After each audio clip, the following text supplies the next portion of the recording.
साल पहले 5 अगस्त के दिन लगभग सुबह 11 बजे के आसपास मोदी सरकार ने राज्यसभा में एक ऐतिहासिक अनाउंसमेंट की।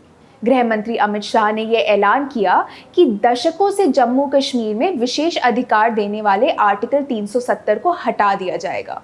इसके लिए राष्ट्रपति ने 2 आदेश जारी किए, पर गौरतलब है कि सरकार ने आर्टिकल 370 में से ही इस आर्टिकल को हटाने की चाबी ढूंढ निकाली।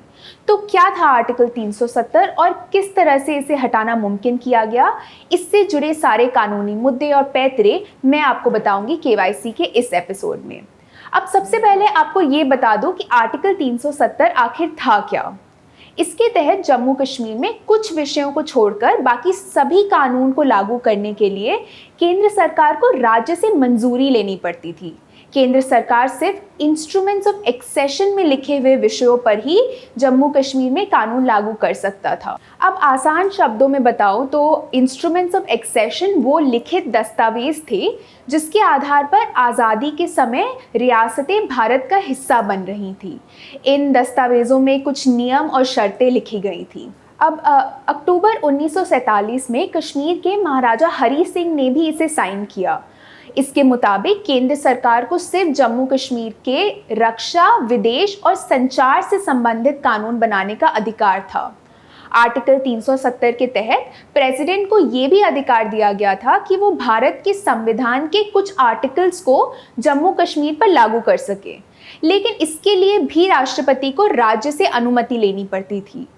इसी आर्टिकल का इस्तेमाल करके भारतीय संविधान के 395 में से 260 आर्टिकल्स और 12 में से संविधान के 7 शेड्यूल्स को ऑलरेडी पिछले कुछ सालों में जम्मू कश्मीर पर लागू कर दिया गया था और अब इसी आर्टिकल का इस्तेमाल किया गया राष्ट्रपति के 5 अगस्त के आदेश में और भारत के संविधान को अब पूरी तरह से जम्मू कश्मीर पर लागू कर दिया गया। अब दूसरी बात यह है कि आर्टिकल 370 के तीसरे क्लॉज के तहत राष्ट्रपति को इस आर्टिकल को हटाने का भी अधिकार दिया गया था, लेकिन इसके मुताबिक राष्ट्रपति ऐसा तभी कर सकते थे जब उन्हें जम्मू कश्मीर की कॉन्स्टिट्यूएंट असेंबली की तरफ से ये प्रस्ताव आया हो। अब मुश्किल की बात ये थी कि जम्मू कश्मीर की कॉन्स्टिट्यूएंट असेंबली को तो 1956 में डिसॉल्व यानी कि भंग कर दिया गया था। इसी वजह से अगस्त 5 के राष्ट्रपति आदेश ने कॉन्स्टिट्यूएंट असेंबली को विधानसभा करार दिया। अब इस बाधा के हटते ही 6 अगस्त को राष्ट्रपति द्वारा एक और आदेश जारी किया गया जिससे जो ओरिजिनल आर्टिकल 370 था उसे पूरी तरह से हटा दिया गया।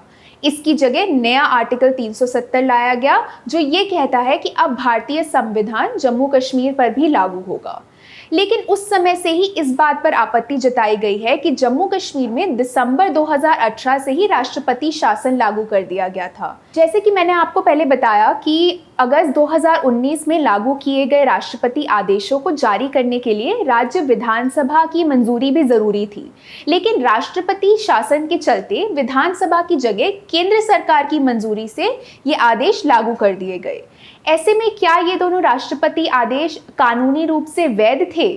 ये और ऐसे अन्य सवाल सुप्रीम कोर्ट में उठाए गए। 20 से अधिक याचिकाएं दायर की गई और सुप्रीम कोर्ट की एक 5 जजों की बेंच इस केस को अब हैंडल कर रही है। ये केस आखिरी बार 2 मार्च को सुना गया था, लेकिन कोविड के चलते उसके बाद अब तक इसमें कोई सुनवाई नहीं हो पाई है। द प्रिंट के लिए मैं अपूर्वा मंधानी। ऐसे और वीडियोस देखने के लिए हमारे यूट्यूब चैनल को सब्सक्राइब करें और हमें ट्विटर, इंस्टाग्राम और फेसबुक पर फॉलो करें।